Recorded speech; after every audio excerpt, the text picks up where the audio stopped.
Ta poziv je na nek način dvoje. Kot eno je pač tukaj izkorišča nek recimo politični moment, ki je dan vselej znova z volitvami. Izkorišča ga za poskus neke sistemske ureditve nevladnega sektorja ali pa pogojev za razvoj nevladnega sektorja v Republiki Sloveniji. Po drugi strani pa predstavlja tudi odziv na nekaj, kar bi si upal imenovati precej kaotično ter tudi precej katastrofalno stanje na sistemske urejenosti delovanja nevladnega sektorja v Republiki Sloveniji.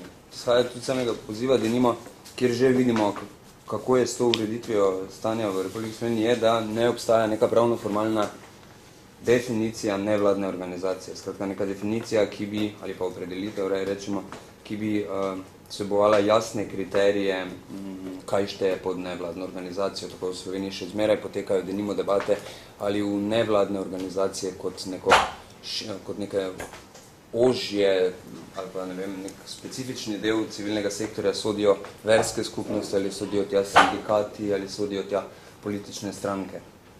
To je denimo že prvo, kjer vidimo, da se zadeve zapletajo z nevladnim sektorjem. Potem je tukaj denimo situacija na področju civilnega dialoga ali drugače participacije nevladnih organizacij pri oblikovanju, izvajanju ter vrednotenju javnih politik. Čeprav lahko rečemo, da na neki konkretni ravni ali pa pri posamičnih primerih to sodelovanje poteka dobro. Mislim, da so odličen primer tega okoljske organizacije in Ministrstvo okolje, ki že desetletje pravzaprav prakticira večino temeljnih mehanizmov civilnega dialoga, pa druga ministrstva, druga delovna področja nevladnih organizacij teh procesov ne poznajo. Tretji, denimo, stvar, ki jo velja izpostaviti in je ponovno spet ta sistemska, je, da slovenska zakonodaja ne opredeljuje enovito javnokoristnega delovanja nevladnih organizacij. Še ena stvar, ki jo gotovo velja omeniti, je financiranje, javno financiranje delovanja NVO.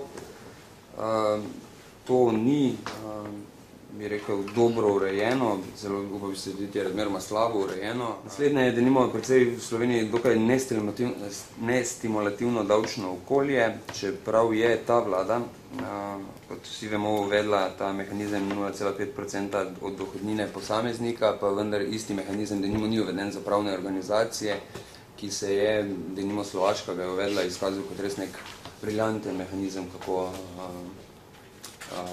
financirati ali pa pomagati pri delovanju nevladnih organizacij skozi financiranje zasebnikov in zasebnega sektorja.